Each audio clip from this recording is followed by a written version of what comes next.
महाराष्ट्रे गुर्जरे जीर्णतां गताः उत्तरां द्रविड़े। द्रविड़ देश में दक्षिण भारत में भक्ति मैया कहती है कि मेरी उत्पत्ति, मेरा प्राकट्य।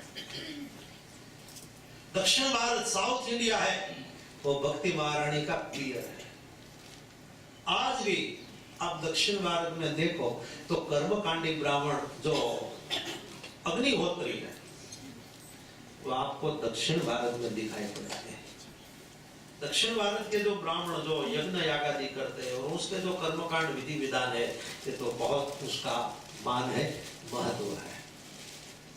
भक्ति महारानी कहते हैं कि वहां से मैं धीरे आगे बढ़ी तो कर्नाटक में आई।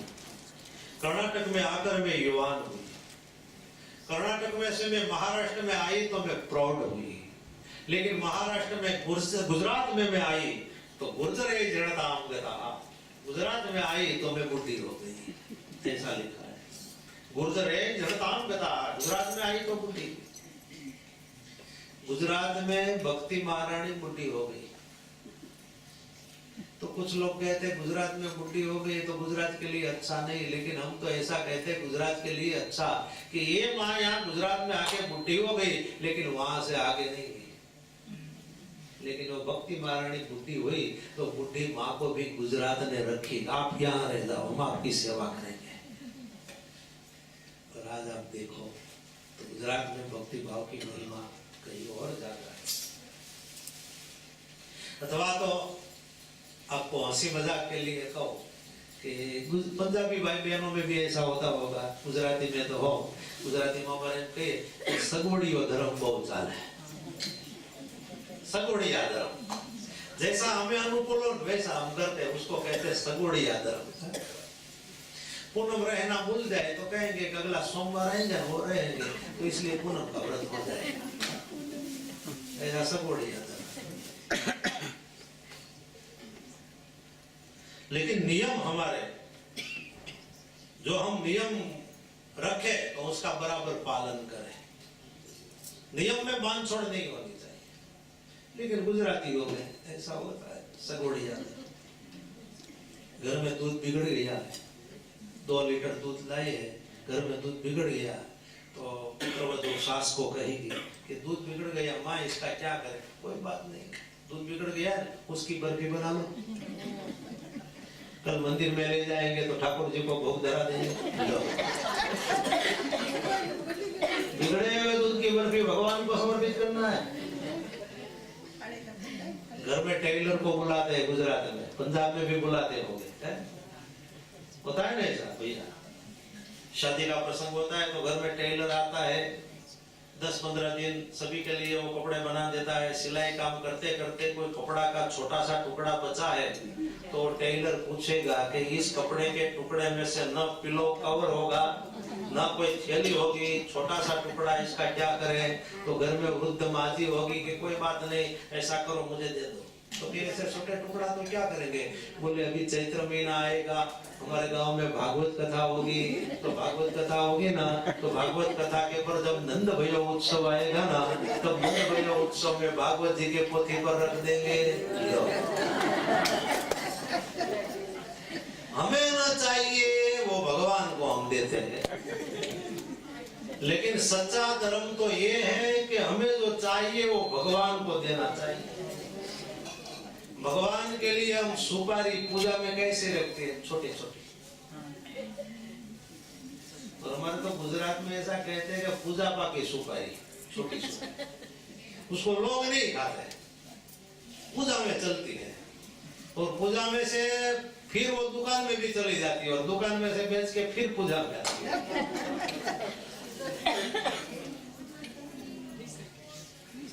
अपने के लिए सुपारी खानी है तो कितनी अच्छी लाएंगे, महंगी और बड़ी एकदम वाइट, कितनी अच्छी लाएंगे शिवाधन।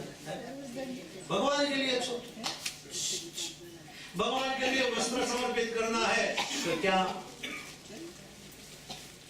छोटा सा धागा जो हाथ में पहनते हैं नाड़ा चढ़े,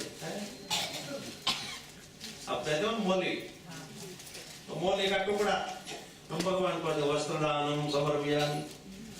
लेकिन पूजा जो करने बैठा है वो 400 रुपया का धोती की जोड़ी जो आती है वैसा धोती पहन कर बैठे। भगवान भगवान को ऐसा टुकड़ा बोले वस्त्र दानम समर्पयामि। भगवान देखते हैं कि तुझे अच्छा चाहिए और मुझे कुछ नहीं देता, हमें जो चाहिए वो भगवान तो भगवान बहुत राजी होते हैं।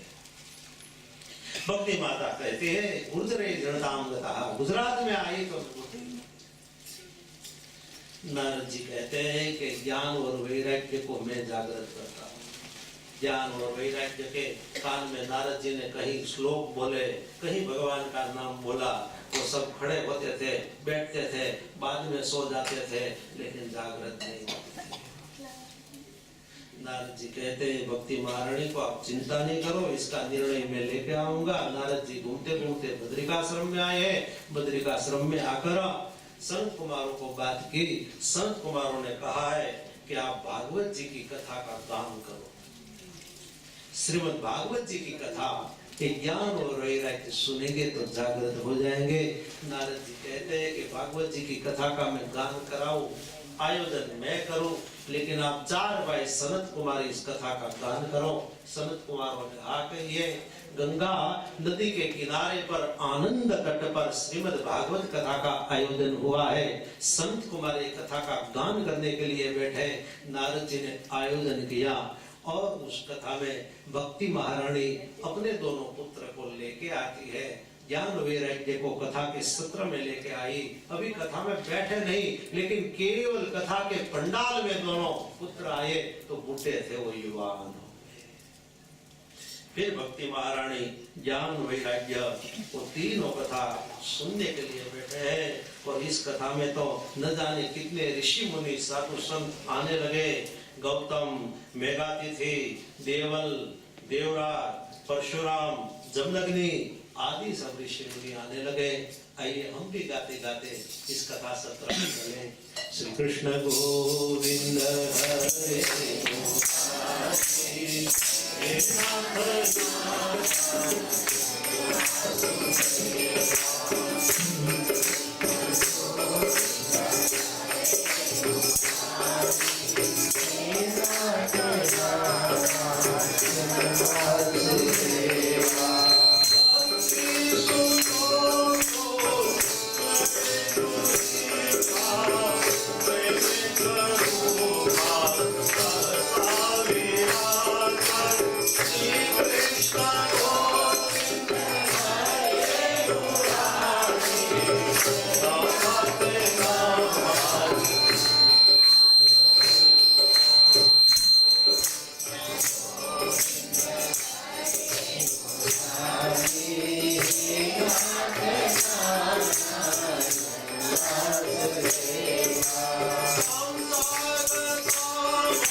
श्लोक गाये वेद। भागवत जी की कथा केवल पद्य नहीं गद्य भी है, इसलिए मैंने यहाँ 2-3 श्लोक भी साथ में गाए। सब ऋषि मुनि साधु संत यहाँ आए हैं। भागवत जी की कथा का सुंदर संत कुमारों ने गान किया है। और यहाँ ज्ञान और वैराग्य जो बुढ़े थे वो युवान हो गए। यहाँ कथा की पूर्णाहुति हुई, भगवान श्री कृष्ण परमात्मा प्रकट हो गए। सभी ने भगवान का दर्शन किया। अब भक्ति मैया प्रभु के चरण में प्रणाम करके कहने लगी, अब मैं कहाँ रहूं। भगवान कहते भक्ति मैया को कि आप भक्तों के हृदय में रहना, उधर उधर बाहर घूमना नहीं, लेकिन आप भक्तों के हृदय में रहना। भक्ति महारानी को अच्छा लगा कि मैं भक्तों के हृदय में रहूं, जैसे भक्तों के हृदय में भगवान रहते हैं। मानव का है मैं बड़ा, मनुष्य को कुछ प्राप्त हो जाता है तो ऐसा मानता है मैं ही सबसे बड़ा। तो कहते हैं कि मानव का है कि मैं बड़ा, तो इस धरती पर क्यों खड़ा? तू बड़ा है तो धरती पर क्यों खड़ा है? धरती से ऊपर उठ जा। मानव का है मैं बड़ा, तो इस धरती पर क्यों खड़ा? धरती का है मैं बड़ी, तो शेषनाग के माथे पर क्यों खड़ी? शेषनाग कहे मैं बड़ा, तो शंकर के गले में क्यों पड़ा? शंकर कहे मैं बड़ा, तो कैलाश में जाकर क्यों बसा? कैलाश कहे मैं बड़ा, तो रावण के डर से क्यों खलबला? रावण कहे मैं बड़ा, तो बाली की बगल में क्यों दबा? बाली कहे मैं बड़ा, तो राम के चरण में क्यों पड़ा? अब राम जी कहे मैं बड़ा, तो भक्तों के हृदय में क्यों बसा? श्री कृष्ण गोविंद हरे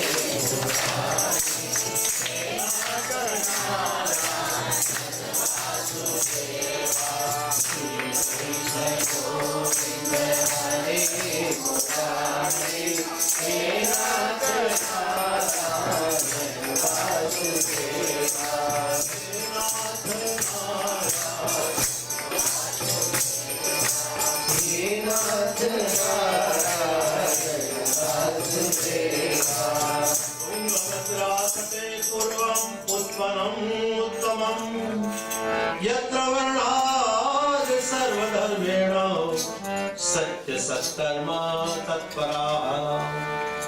महात्मा का और एक सुंदर प्रसंग बताया है, ध्यान देना।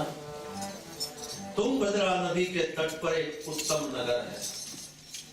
उत्तम नगर में एक ब्राह्मण रहता है जिसका नाम आत्मदेव है। आत्मदेव ब्राह्मण की पत्नी है जिसका नाम है धुंधुली। आत्मदेव ब्राह्मण पवित्र ब्राह्मण है, सदैव त्रिकाली संध्या करता है, यज्ञ यागादि होम आदि कर्म करता है, धनवान था, बहुत दान भी देता है। ईश्वर ने दिया है धन तो दान दो। दान देने से धन पवित्र होता है, स्नान करने से तन पवित्र करता है और ध्यान धरने से मन पवित्र होता है। मैं लीड्स में था तो लीड्स में एक भाई जैन डेली कथा सुनने आता था, गणेश पुराण। तो वो भाई ने बहुत अच्छा कहा, मुझे याद रहा, इसलिए मैं कहूँ कि हमारे जैन साधु जो होते हैं ना, वो जैन साधु ऐसा कहते हैं कि दान करो तो कैसे करो, जैसे चिकनी देते हो। बाजार समझते हैं? बाजार में नहीं समझते चिकनी? आप में सुनते हैं, कुछ मुंह में लगाते हैं। तो जैसे चिकनी बजर का दान दिया जाता है वैसे दान दो। गुजराती लोग समझ जाएंगे और कुछ ना समझे तो उसको कहना चिकनी या बजर का कैसे दान दिया जाता है पता है? जिसके पास होते हैं डीबी, तो ऐसे डीबी ऐसे हाथ में लंबा के कर लो, आप लो, तो जिसको चाहिए वो जितनी चाहिए वो ले लेगा, सूखे का मुंह में डालेगा। तो ऐसे दान करो। देखो समझनी बात है, ज्यादातर दान कैसे होता है? ऐसे होता है। दान देने वाले का हाथ ऊपर होता है, लेने वाले का हाथ नीचे होता है, ऐसे दान होता है। लेकिन सीखने का दान कैसा होता है?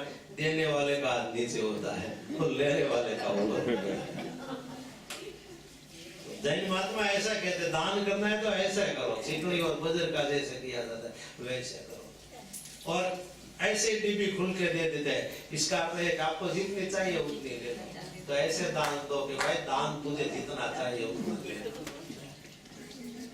दान करो तो ऐसे ही करो कि तुम्हारा हाथ ऊपर न रहे, तुम्हारा हाथ नीचे रहे और दान लेने वाले का हाथ ऊपर रहे। भागवत जी में तो ऐसा बताया है कि दान किसी को दे, वो हमारे लिए, हमारे घर दान लेने के लिए आए, वो तो अच्छी बात है, लेकिन उनसे भी अच्छी बात है कि दान जिसको देना है उसके घर हम जाकर उसको दान दें, वो उत्तम दान है। उत्तम दान होता है, मध्यम दान होता है, कनिष्ठ दान होता है, लघु दान होता है। जिसको जरूरत है उसके घर जाकर हम उसको दान दें, वो श्रेष्ठ दान है। बेचारा क्यों मारे जाए, उसको जरूरत है, कल मैं उसके घर जाके उसको दान दूं।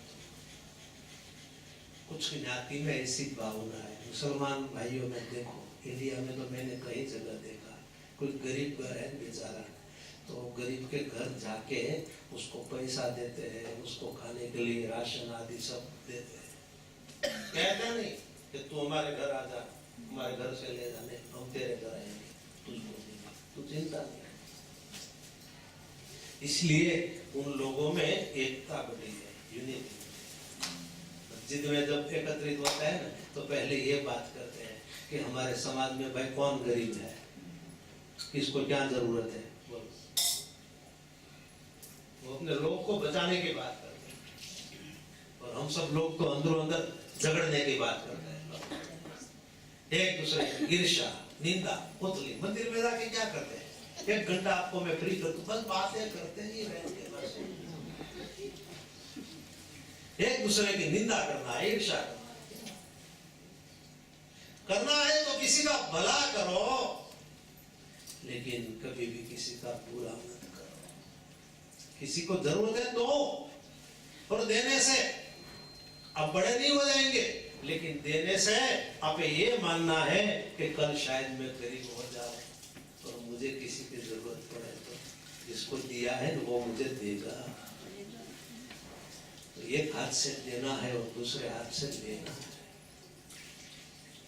तो यहाँ आत्मदेव पवित्र ब्राह्मण दानेश्वरी है, लेकिन उसकी पत्नी जो धुंधुली है वो झगड़ाखोर है, ईर्ष्यालु है, कर्कशा है, बार बार घर में झगड़ा करती है, स्वार्थी है, लोभी है, कई दुर्गुण धुंधुली के इसमें बताए। उसका पति ब्रह्मनिष्ठ पवित्र ब्राह्मण, त्रिकाली संध्या करता है, यज्ञ याग आदि करता है, दान कर्म आदि करता है। लेकिन कई साल होते होते अब आत्मदेव को ऐसा होता है कि मेरी आधी उम्र तो बीत गई, लेकिन मेरे घर में बेटा नहीं हुआ। संपत्ति बहुत है लेकिन संतति नहीं है, उसका दुख है। जिसके घर में 3 वस्तु हो तो मानना परमात्मा की बड़ी कृपा। पहला संतति हो, दूसरा संपत्ति हो, तीसरा सन्मति। ये तीनों वस्तु हमारे पास हो, सद्बुद्धि हो, अच्छे संतान हो और घर में संपत्ति भी हो, तो मानना परमात्मा की कृपा। 3 वस्तु सभी के घर में नहीं होती, 2 होती है, 1 होती है, 3 तो नहीं होती। 3 जो मिल जाए, सन्मति, संतति, संपत्ति, तो मानना परमात्मा की बड़ी कृपा। इसको संतति का अभाव सता रहा है कि मुझे संतान है। एक बार आत्मदेव ने क्या किया, वो वन में गया।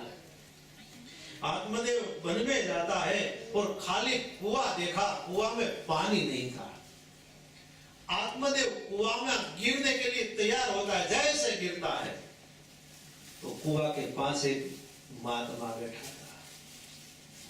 महात्मा ने आत्मदेव का हाथ पकड़े, अरे भाई कुआं में क्यों गिर रहा है, कौन है तू?